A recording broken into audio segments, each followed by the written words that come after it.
सोलापूरची जी भीम जयंती शूट करायला आलो आहे, त्या भीम जयंतीची तयारी मी तुम्हाला दाखवतो.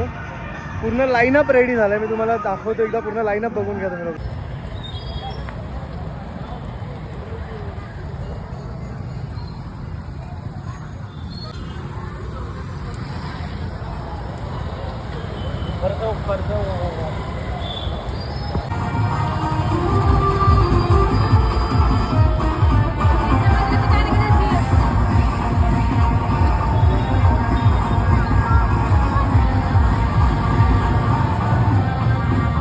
एकूण 500 मंडळ एकत्र आलेत या मिरवणुकीसाठी आणि खूप छान त्यांनी पण देखावे वगैरे केलेले आहेत. सो डिटेल्डमध्ये जर तुम्हाला ही पूर्ण मिरवणूक बघायची असेल तर माझ्या चॅनलला आत्ता सबस्क्राईब करून ठेवा. लवकरच त्याच्यावरती एक संपूर्ण मोठा व्लॉग येणार आहे, ज्याच्यावरती तुम्हाला पूर्ण मिरवणूक घरी बसल्या बघायला मिळणार आहे. सो आत्ताच चॅनल सबस्क्राईब करून ठेवा आणि मी तर एन्जॉय करतो आहे, तुम्ही पण बघून एन्जॉय करा.